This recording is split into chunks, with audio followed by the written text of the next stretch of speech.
Hello mga ka-vloggers! Eto ako ngayon sa Coronadal City kung saan ako ay naninirahan ngayon dito. At na-miss niyo na ba ang lugar na ito dito sa South Cotabato? Coronadal City, napakaganda. Ititrip ko kayo kasama ko ang aking buddy na si Lexa. Samahan niyo ko guys! Tara!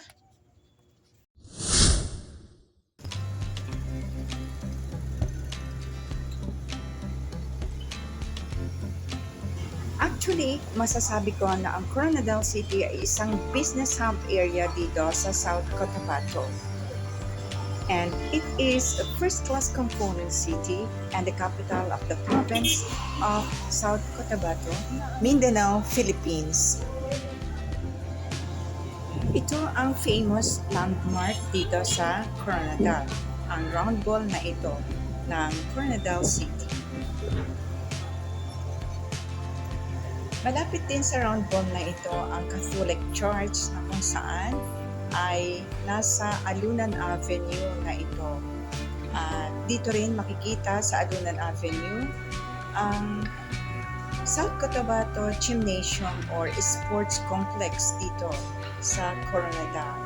Napakalaki nitong sports complex na ito kung saan ginaganap lahat ang mga cultural sports activities ng South Cotabato. Dito nga sa Coronadal ay marami kang makikita magagandang tanawin, magagandang hotels and resorts, magagandang farm or plantation. Ang isa nga sa pinakamalapit na resort dito ay ang Mambukal Hot Sulphur Spring Resort na kung saan ay malapit sa Barangay Santa Cruz dito sa Coronadal. Sa dulo nito, makikita namin ang Mambukal at Sulphur Spring Resort Road. Papunta doon sa dulo, kung saan nakikita niya yung mountain na yan. Napakaganda ng kalsada dito. Ayan siya, maraming magandang halaman, mga malalaking puno ng kahoy, mga prutasan, sari-saring mga prutas, pananim na gulayan, palayan, maisan, at kung ano-ano pang root crops ang mga nakatanim dito at hina-harvest nila kapag time na ng harvest. Masasabi ko na ang South Cotabato ay isang blessed na area kasi hindi nga ito dinadaanan ng bagyo. Meron ditong lindol, pero hindi dito dinadaanan ng malalakas na hangin para masira ang mga pananim. Ito ay napaka-blessed na area. Kaya marami ditong masagana ito sa prutas at sa mga gulay at sa mga root crops. Kaya ang kahabaan ng kalsada nito guys ay samahan ninyo ako habang sa marating ko ang Mambukal Resort. Doon sa kaduluduluhan ay ang mountain na yan, nakikita nyo, dyan kami mapupunta. So samahan niyo ako guys, let's go!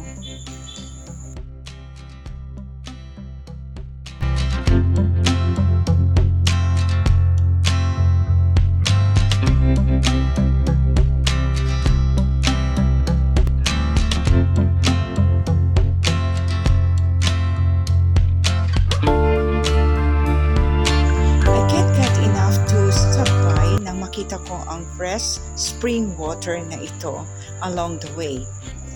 Ang water spring na ito ay nagmumula sa ilalim ng bundok o ilalim ng mga bato. Ito ay isang bukal na dumadaloy sa kapaligiran ng Mambukal area. Kaya siguro ito tinawag na Mambukal dahil dito ay maraming mga bukal ng tubig.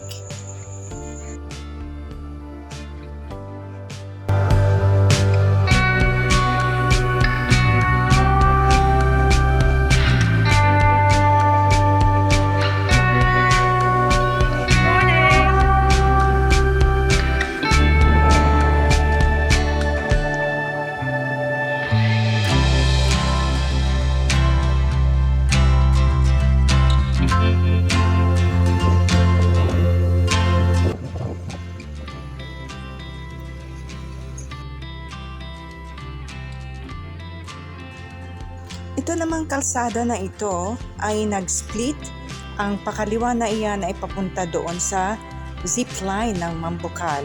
Meron siyang zipline diyan. At ang right side na kalye naman ay approaching to Mambucal Hot Spring Sulphur Resort. Ito nga ang mga cottages. Sa bawat sulok ng area, ito yung unahan ng resort actually. At may mga cottages na sila dito. Ayan, palibot nito. Ito kasi ang taas nito ay puro mountain talaga, puro malalaking kahoy. At nanggigitna sila sa mga bundok. Kaya napakagandang tingnan. So, side by side ang mga cottages.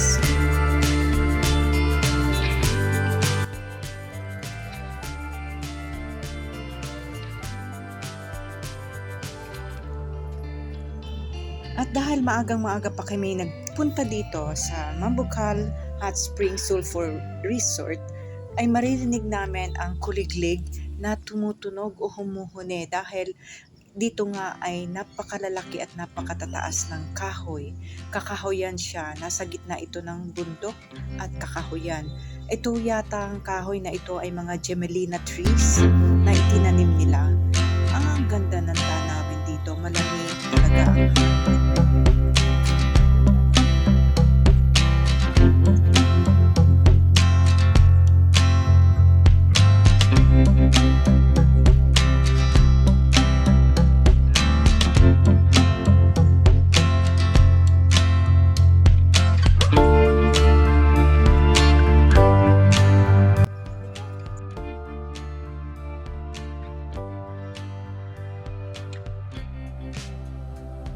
Ito ang unahan ng reception area.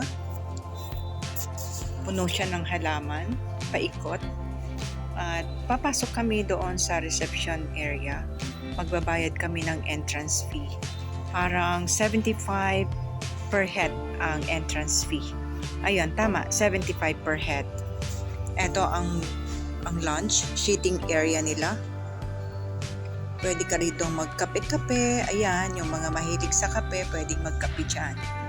Ayan, dito ay ang kanilang reception area.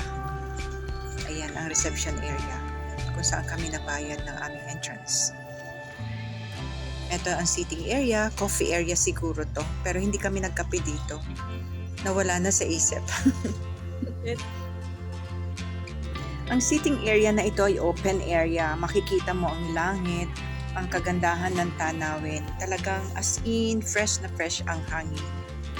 Ito naman Lagosa na ito, pathway ay papunta doon sa kabilang pool area at napakaganda ng landscaping dito. Bawat corner actually ay merong sulphur swimming pool. Merong mainit na mainit, merong warm lang, at meron namang malamig. At meron talagang yung para daw ikaw ay magamot yung skin kung may skin problem ka o kaya meron kang arthritis. Kapag inilubog mo yun sa sulphur hot water ay magagaling yun. Ayan siya. Ito ang area talaga, napakaganda guys. It's an amazing nature. Napakagaling talaga mag-create ng Diyos. Grabe, mapapa-amaze ka talaga ng sobra-sobra. At kaya kami ay nagtatawanan ng sobra. Ang iniisip namin doon sa usok na nakita ninyo. Akala namin yun ay usok ng sulphur water pool. Yun pala, usok ng barbecue. Akala namin usok talaga yun ng sulphur. Kasi kumukulo o mainit nga. Akala namin kumukulo sa usok. Yung pala, barbecue usok, kaya na-prank kami doon. Ayan, so tawanan kami na anyway, at least alam na namin na hindi umuusok ang sulphur.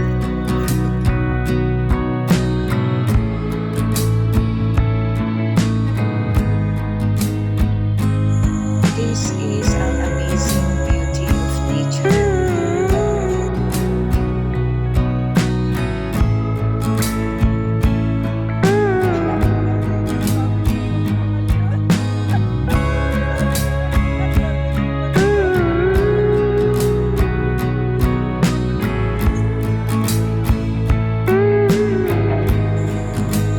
design ng pathway na ito papunta doon sa dulo na may mga swimming pool na sulfur swimming pools ay talaga namang napakaganda rin.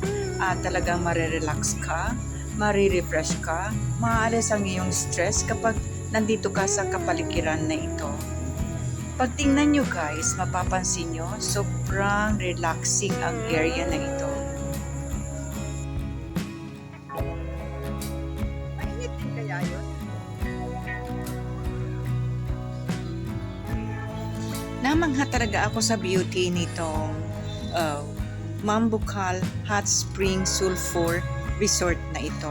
Sobrang mangha ako kasi ang galing ng pagkaka-design, ng pagkakagawa, yung mga halaman, nagpaganda rin siya.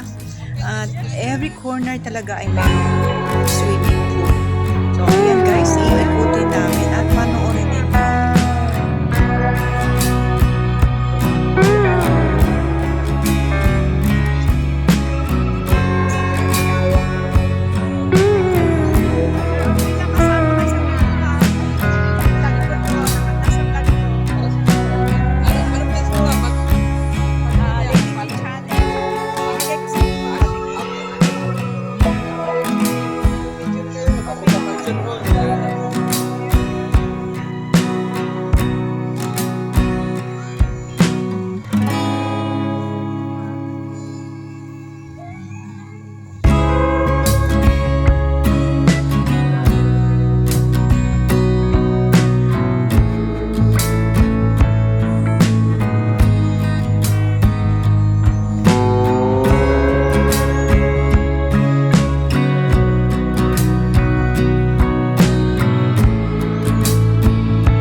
Resort na ito. Super ganda ng landscaping nila.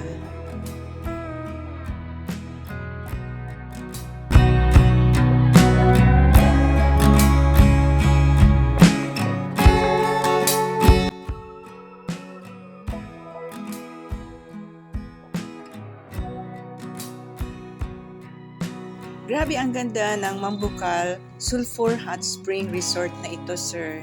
Ang ganda, na-amaze talaga ako. Ang galing ng pagkakagawa niya.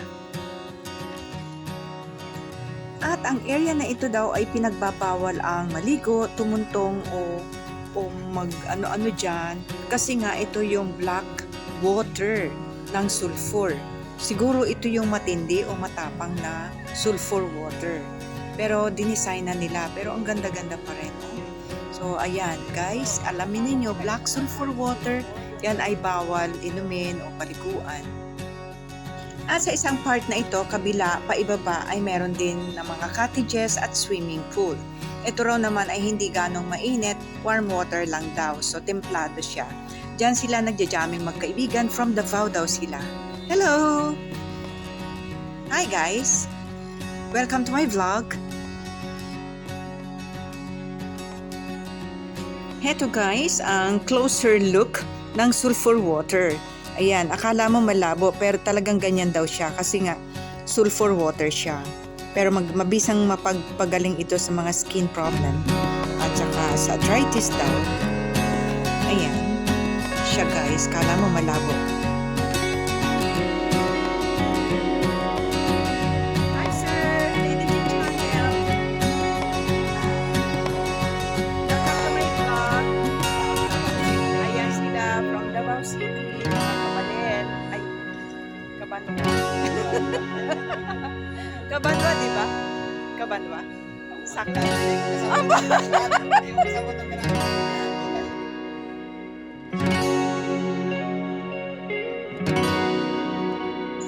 At doon naman sa isang panig, sa kabilang dulo, ay meron pa rin isang sulfur pool area pa rin. Kaya iyon ang aming pupuntahan ngayon. Ayun siya. Eto guys. Dito, iti-check ko talaga dahil ito daw yung pinakamainit. So, iti-check namin ito kung talagang mainit na mainit to. Kasi ito raw yung talagang nilulubugan ng mga tao gustong gumaling yung arthritis o gustong gumaling yung kanilang high blood pressure o hypertension na sinasabi. Ito daw ay mainit talaga, pinakamainit sa lahat ng pool area.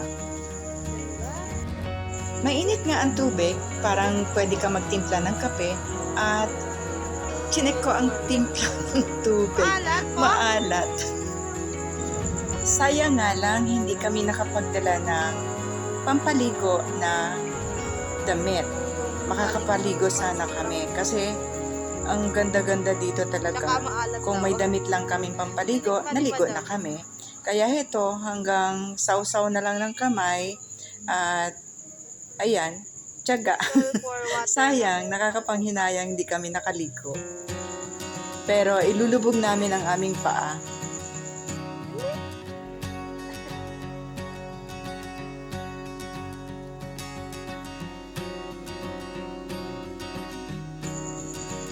At napagplanuhan ko na ilubog na lang ang paa para malaman, mga 15 minutes na nakalubog ang paa para malaman kung ano talaga ang epekto nito sa skin o sa katawan ng tao. Dahil ito raw talaga ay napaka-beneficial sa katawan ng tao, talagang gumagaling ang arthritis o kaya ang high blood or ang any skin disease sa katawan ng tao. Kaya yan, inilubog ko ang aking binti at ang kasama ko na si Lexa, ganun din siya. Kasi hindi nga kami makakapag-swimming, so lubog na lang ng binti at paa. Ang sarap talaga. Ang sarap palang ibabad dito. Mainit. Kasi karaniwan ako, nagbababa din ako ng tubig, ng paa sa tubig na may asin. Nilalagyan ko ng asin. So ito yun. Ito talaga yung tubig na may asin na, timplado na. Sulfur water na timplado na. Natural sulfur water na may asin. Ay, napakasarap talaga guys. Napakasarap ibabad ng paa sa sulfur hot water. Napaka-relaxing. Kayang-kaya naman ang init talaga. Pero kailangan lang daw 15 to 20 minutes kang nakababad dito. Kaya ayun, may natutunan kami dito na ang sulfur hot water ay napaka-beneficial sa katawan ng tao. Ito ay nakakagaling sa mga skin problems, sa arthritis, sa high blood pressure, at kung ano pang tinatanglay na karamdaman ng isang tao sa katawan, ito ay nakakatulong.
isang natural spring water. Ito ay nanggagaling sa bukal, sa kailaliman ng mga bato, sa kailaliman ng bundok at mga kakahuyan. Ayan siya. Napakalinis, napakalamig niyan, guys. At ang sarap-sarap diyang maligo. Sama sa video. Okay lang.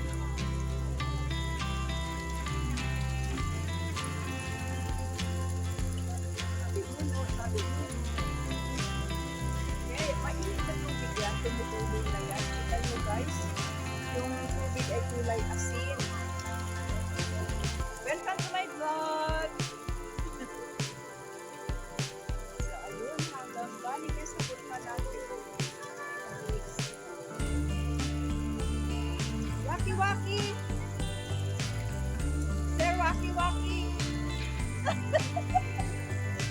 Ayan, nagbababad sila sa tubig na may mainit, may asin, na sulfur water galing sa bulkan na ngayon, ano yung bulkan? Lake Colon. So, ayan guys. At naikot na nga namin ang buong area ng resort. At kami ay aakyat na doon sa itaas. At uuwi na kami sa Coronadal City. Para naman kami ay makapag-duty after nito.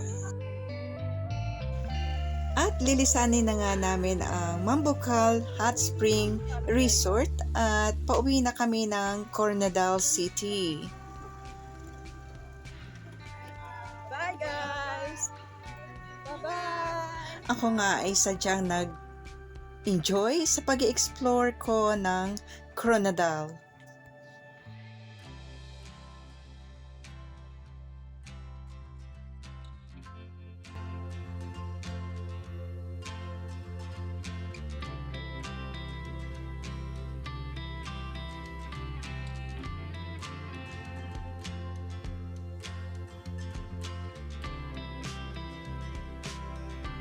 So, till here guys, and I hope na nag-enjoy kayo sa panonood ng aking video. And I'll be seeing you next time. Enjoy guys! Take care and God bless!